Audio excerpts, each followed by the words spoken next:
Hello students, फिर आज के कैप्सूल में हम डिस्कस करेंगे इलेक्ट्रोमैग्नेटिक स्पेक्ट्रम पर एक बहुत ही बेहतरीन न्यूमेरिकल। आ जाइए फिर मेरे साथ। देखिए ध्यान से क्वेश्चन को पढ़ेंगे हर बार की तरह। फ्रीक्वेंसी और वेवलेंथ निकालना है हमें, right. Of a photon emitted during a transition from n is equals to 5 state to n is equals to 2 state in the hydrogen atom. Hydrogen atom की बात हो रही, इसका मतलब z is equals to 1, सही है। तो यहां पर मैं अगर रिडबर्ग फॉर्मूला अप्लाई करूं, क्योंकि रिडबर्ग फॉर्मूला अप्लाई करूंगा तभी मेरे पास क्या आएगा स्टूडेंट्स, वेव नंबर, सही बात है। और वेव नंबर जब तक नहीं निकाल पाऊंगा मैं, तो क्या मैं वेवलेंथ को टारगेट कर पाऊंगा? बिल्कुल नहीं। तो करंट दिया, इसी वजह से रिडबर्ग फॉर्मूला हम अप्लाई कर रहे हैं ताकि हम वेवलेंथ तक पहुंच पाए। तो मेरे से लास्ट में ये मत पूछना कि हम वेव नंबर क्यों निकाल रहे हैं, सही है। तो वेव नंबर की यहां पर अगर मैं बात कर रहा हूं तो रिडबर्ग फॉर्मूला अप्लाई करूंगा तो wave number always equals to Rydberg constant. Rydberg constant की वैल्यू याद है? सभी कमेंट सेक्शन में लिखे थे मुझे। इनटू में 1 अपॉन में n1 स्क्वायर माइनस में 1 अपॉन में n2 स्क्वायर, सही है। रिडबर्ग कांस्टेंट की वैल्यू क्या होती है? 109,677 सेंटीमीटर इनवर्स इनटू में this is your initial state and this is your final state, n2 n1। तो 1 अपॉन में 2 का स्क्वायर माइनस में 1 अपॉन में 5 का स्क्वायर, सही है। तो 109,677 थोड़ा फास्ट करेंगे, इनटू में सोल्व करोगे आप, नीचे क्या आएगा एलसीएम? नीचे एलसीएम क्या आएगा? 4 और 25, यानी 100, 25 माइनस 4, 21 अपॉन में 100।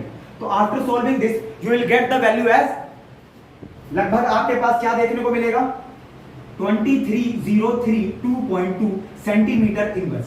ये आ गया हमारे पास वेव नंबर। अब क्योंकि मेरे पास वेव नंबर आ चुका है तो वेवलेंथ निकालना आसान होगा। तो यहां पर मैं अगर वेवलेंथ की बात करूंगा स्टूडेंट्स, तो वेवलेंथ हमेशा वेव नंबर का क्या होता है? रेसिप्रोकल। इसी वजह से मैंने रिडबर्ग फॉर्मूला को अप्लाई करके वेव नंबर निकाला है, सही है। तो यहां से मेरे पास क्या आ जाएगा? 1 अपॉन में 23,032.2 सेंटीमीटर इनवर्स, ऊपर सेंटीमीटर चला जाएगा।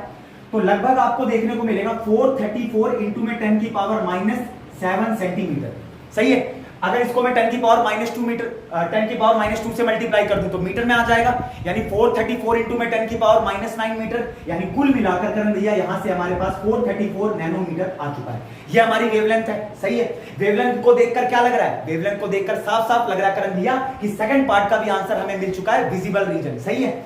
और क्योंकि एंड कहां किया है? ऑर्बिट आपका लास्ट क्या है? n1 is equals to 2, तो इसका मतलब सीरीज कौन सी होगी? बाल्मर। तो सेकंड पार्ट तो आ चुका है। फ्रीक्वेंसी और निकाल लेते हैं। तो फ्रीक्वेंसी क्या होगी आपके पास?